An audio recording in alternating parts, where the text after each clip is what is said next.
I didn't have venture capital, no trust fund, and definitely no investor meetings. But I am disrupting an entire industry with zero funding. Most people think that you need money to break into an industry, but what you actually need is leverage, and creativity is free. The typical money traps that people fall into when they're starting a business is something like, I need a budget, or I can't build anything until I have capital, or if only I could hire a team. But there's so many different solutions to that you can actually disrupt an entire industry without any of those things. The real disruptors aren't waiting for capital. They're using content, community, controversy, and clever positioning. The most important part about disrupting an industry is that you don't need funding to do it. You just need a new way to look at something old. That is the key to this whole thing, that the fastest way to disrupt an industry is to question what no one else is questioning. So for example, for me, I was like, why are people going into debt over their wedding days? Why is it that the number one cause of conflict in a marriage is money, debt? Can we just solve that for couples before they even get to the wedding date? So here is the Disruptor's playbook.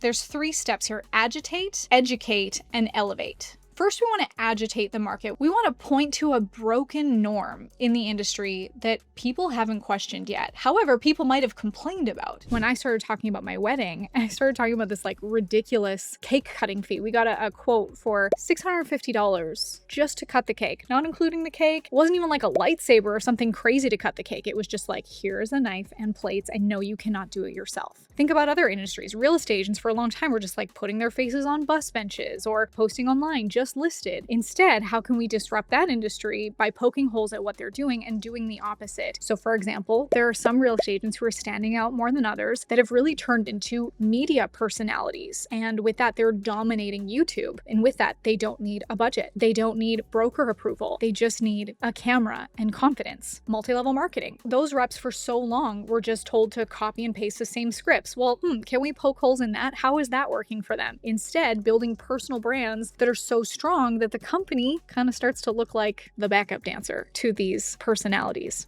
So first of all, agitate these zombie norms. They're dead. They don't create any value anymore. Why haven't we questioned that? We want to make people go, wait, why do we do it all that way? Step 2 is educate. We want to show them a new lens, a new way of thinking. Now, disclaimer, when this happens, you're absolutely going to have people that are comfortable in the old ways. They feel safe in those ways. It's predictable. It's never been questioned before. And when an industry is disrupted, things are going to change. People might lose their jobs. People might also gain more jobs. When there's something new, people are going to potentially be upset. For example, I have a client that's in the hormone space. Women are overprescribed and underinformed. And now what she's doing is she's teaching people how to work with their cycles, not against them. So she's selling supplements that align with their biology without funding, just storytelling and science. If we look at the online coaching world, I mean, this is very oversaturated. Everyone's selling courses. What we did is we gamified it. We turned content creation into a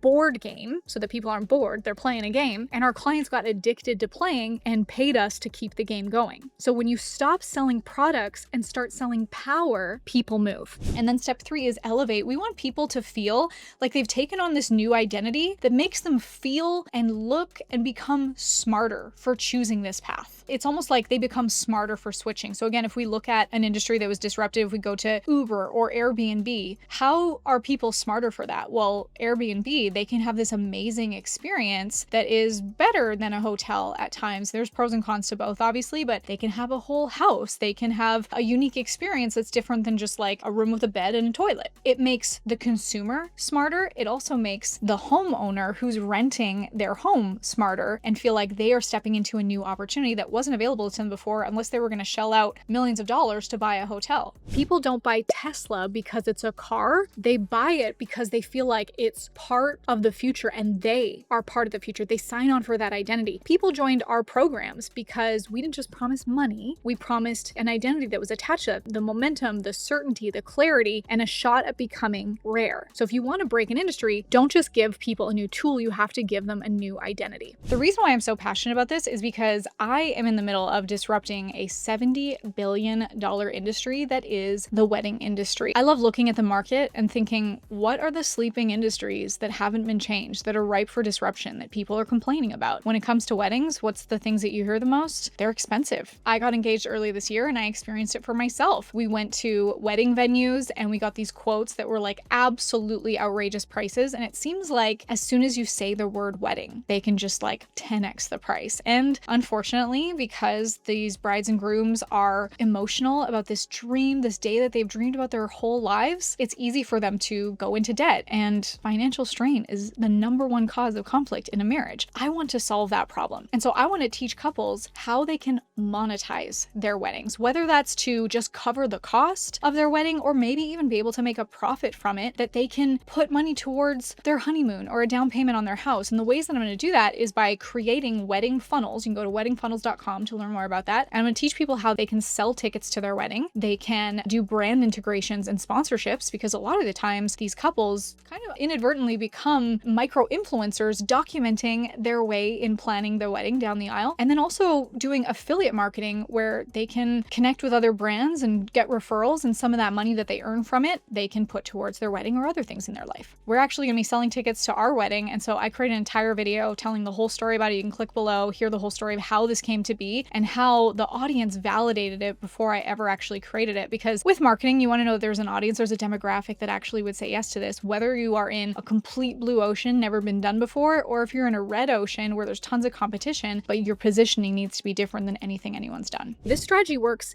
even better when you have no funding, because listen to this, when you have no money, you don't try to outspend, you outsmart, you outplay, you also outcreate. Creativity is the poor man's leverage, and it can also be the rich man's kryptonite. Money can become a megaphone, but if your message sucks, louder doesn't help. Disruption is a scalpel, not a sledgehammer. So when you do this right, you don't just get sales, you actually get disciples. You get people that spread your message like gospel because it made them feel something. People don't take action till they feel something. So if you're in an industry that feels stuck, if you've been told to wait your turn, if you're building with duct tape and determination, you don't need to raise capital, you need to raise hell and start turning heads before you turn a profit. That's what I do. That's what we teach. That's what we're building with wedding funnels, the content game, Rare Edge, Capitalist Pig, and everything else that we are touching. If you want to disrupt your industry with zero funding, keep watching these channels, subscribe, and I'm going to link the next video that you need to see.